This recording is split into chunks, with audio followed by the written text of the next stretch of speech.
നരേന്ദ്രമോദി എന്നുള്ള വ്യക്തിയെ സൃഷ്ടിച്ചത് കേവലം കമ്മ്യൂണലിസമല്ല, അതൊരു തെറ്റിദ്ധാരണയാണ്. അദ്ദേഹത്തിന്റെ ഉദയം നേരിട്ട് കണ്ടൊരു വ്യക്തിയാണ് ഞാൻ.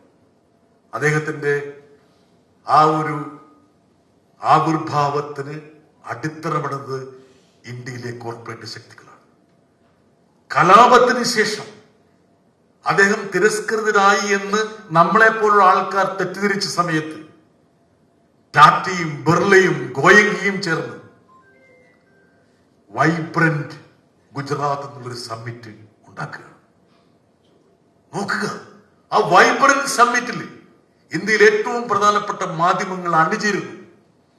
അങ്ങനെ ഇന്ത്യയിലെ ഏറ്റവും കർമ്മോത്സുകനായ വികസന നായകനായി നരേന്ദ്രമോദി വൈബ്രന്റ് സമ്മിറ്റിലൂടെ ഉരുത്തിരിയുകയാണ്. നോക്കുക, എങ്ങനെയാണ് നമ്മൾ വിചാരിക്കുന്ന പോലെ കേവലപരമായിട്ടുള്ള വർഗീയ കലാപങ്ങൾക്കപ്പുറത്ത് കോർപ്പറേറ്റുകളുടെ ഒരു സന്നിവേശത്തിലൂടെ ഒരു ഡെസ്പോട്ട്, ഒരു ഫാസിസ്റ്റ് ഉദിച്ചു വരുന്നത്.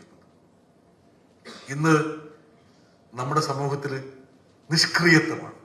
ഇപ്പം ഇവിടെ കോൺഗ്രസിന്റെ ഒരു MLA ആയി തിരഞ്ഞെടുക്കപ്പെട്ട ഒരു വ്യക്തി പറഞ്ഞൊരു കാര്യമുണ്ട്.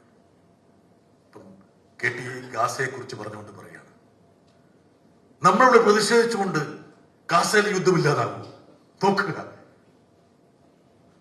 എവിടെ അനീതിയുണ്ടോ അവിടെ നമ്മുടെ ശബ്ദം ഉയരണമെന്ന് നമുക്ക് പറഞ്ഞു തന്ന മഹത്തായ ഒരു പ്രസ്ഥാനത്തിന്റെ താഴ്വഴികളിലുള്ള ഒരു വ്യക്തി, ഇന്ന് MLA ആയ ഒരു വ്യക്തിയാണ് ആ ഒരു ചോദ്യം ചോദിക്കുന്നത്. എത്രത്തോളം നമ്മളെ പൊതുപ്രവർത്തനത്തിന്റെ പങ്കാളികളിൽ വന്നിരിക്കുന്ന ശോഷണത്തിന്റെ ഒരു ഉത്തമ ദൃഷ്ടാന്തമാണ്. പ്രതികരണമില്ല. ഒരുപക്ഷെ നമ്മളെ പ്രതികരിപ്പിക്കാൻ വേണ്ടിയാണ് KT ഈ ഒരു പുസ്തകം എഴുതിയിരിക്കുന്നത്. എനിക്കിപ്പോഴും ഈ ടെഹ്റാനിലെ ഒരു പെൺകുട്ടികൾ മാത്രം പഠിക്കുന്ന ഒരു സ്കൂളിലേക്ക് അമേരിക്ക ബോംബ് വർഷിച്ച് 185 കുഞ്ഞുങ്ങളെ ഉരുക്കിയെടുത്തപ്പോൾ ഇന്ത്യ ഗവൺമെന്റ് നിശബ്ദത പാലിച്ചു.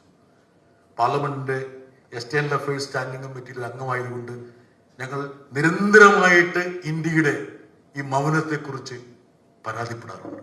പക്ഷേ വിശ്വപൗരനായിട്ടുള്ള നമ്മുടെ തിരുവനന്തപുരത്തിന്റെ MP ഒരു പത്രത്തിൽ എഴുതി, സൈലൻസ് ഈസ് സ്റ്റേറ്റ് ക്രാഫ്റ്റ്.